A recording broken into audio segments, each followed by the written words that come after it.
जय श्री कृष्ण मित्रों, आप सभी का एक बार फिर से स्वागत है ज्ञान पूरब चैनल में। दोस्तों, ईश्वर ने सभी को, चाहे वह मनुष्य हो, पशु हो या फिर पक्षी हो, सभी को अलग अलग पहचान दी है।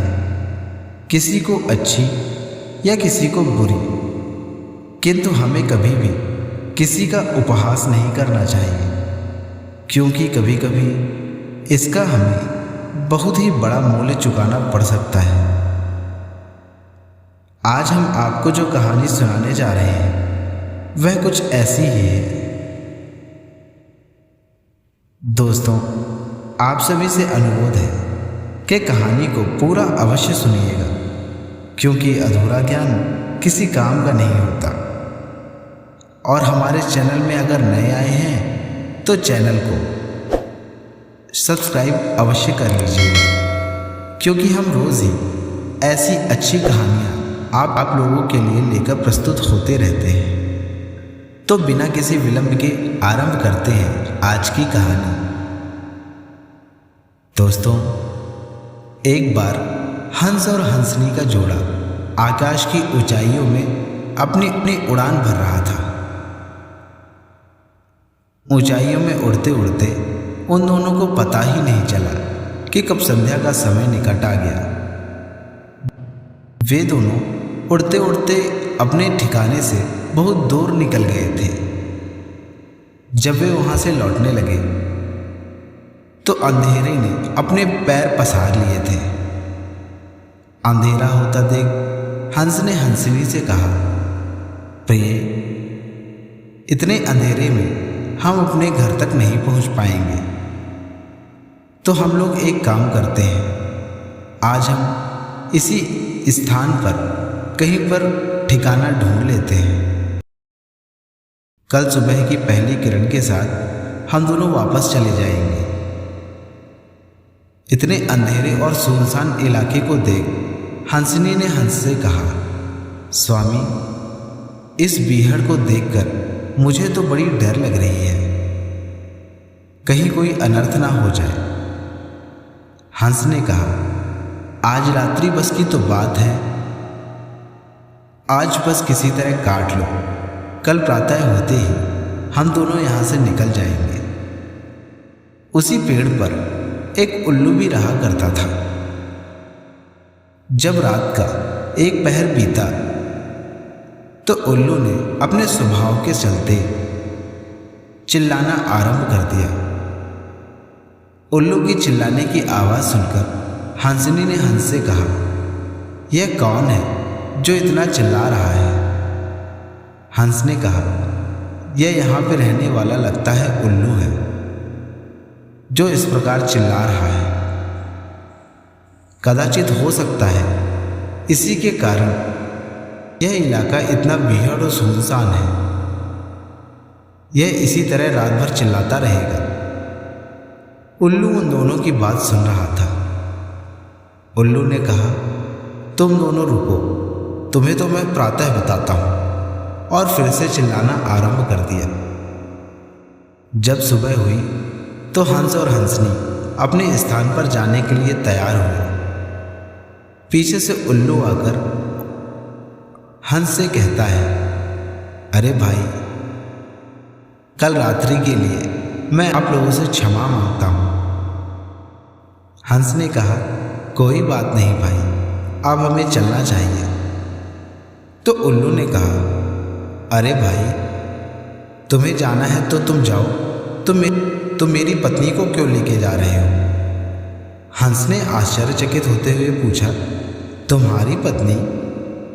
तुम्हारी पत्नी को तो मैंने देखा भी नहीं, और मैं भला तुम्हारी पत्नी क्यों लेके जाने लगा? उल्लू ने हंसनी की ओर इशारा करते हुए कहा, अगर इतने ही ईमानदार हो तो मेरी पत्नी को यहीं छोड़ो और तुम जाओ। हंस ने उल्लू से कहा, अरे तू पागल हो गया है क्या? सुबह सुबह कौन सा नशा कर लिया है जो तुझे हंसनी और उल्लू में अंतर नहीं समझ में आ रहा? अरे यह हंसनी है, यह मेरी पत्नी है। उल्लू ने भी तैश में आके कहा, अरे क्यों झूठ बोलता है, यह मेरी पत्नी है। इसी प्रकार हंस और उल्लू में झगड़ा होना आरंभ हो गया। झगड़ा इतना बढ़ गया कि उल्लू ने वहाँ पे रहने वाले पंचायत को बुला लिया। जब पंचायत के सदस्य एक साथ आए तो उन्होंने घटना के बारे में पूछा कि क्या हुआ, तुम दोनों क्यों इस प्रकार लड़ रहे हो। हंस ने कहा, श्रीमान, यह उल्लू लगता है पागल हो गया है, जो इसे एक हंसिनी और उल्ली में अंतर नहीं समझ में आ रहा। यह मेरी पत्नी को अपनी पत्नी बता रहा है। वहाँ की पंचायत ने उन दोनों की बात सुनी और आपस में विचार विमर्श करने लगे। उन लोगों के विचार विमर्श को देखकर हंस ने मन में सोचा कि लगता है यह सारे के सारे उल्लू हैं और अब तो मुझे न्याय मिलने से रहा। पंचायत ने भी उल्लू के पक्ष में फैसला सुना दिया। पंचायत ने सोचा कि यह हंस तो यहाँ से अभी चला जाएगा, किंतु यहाँ तो यह बेचारा उल्लू ही रहेगा।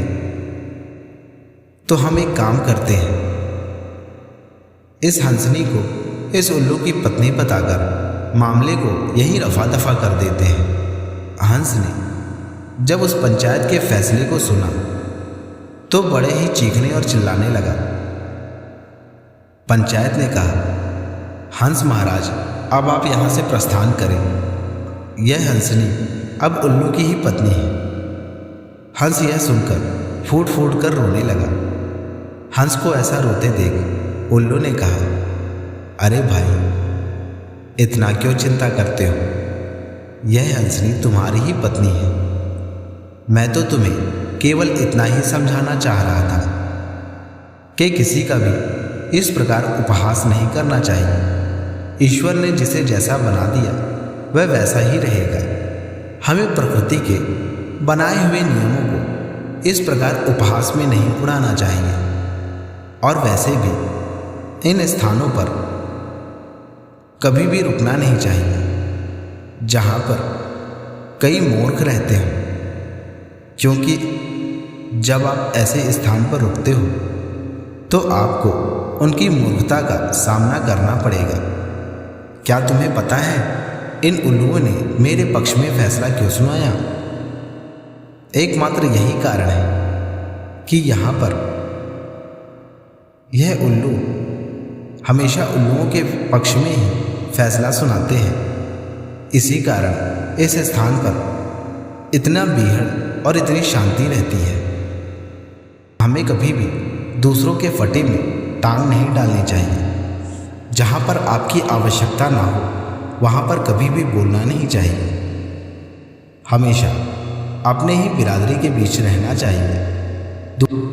दूसरे की बिरादरी में जाने पर आपको ऐसी प्रकार की कठिनाइयों का सामना करना पड़ सकता है। हंस ने उल्लू को धन्यवाद दिया और वहां से अपनी हंसनी को लेकर उड़ गया। तो मित्रों, आज की कहानी बस इतनी ही। आशा करते हैं आप सभी को यह कहानी पसंद आई होगी और इसका अर्थ भी आप लोग समझ ही गए होंगे। तो कल फिर मिलते हैं किसी और नई कहानी के साथ हम लोग।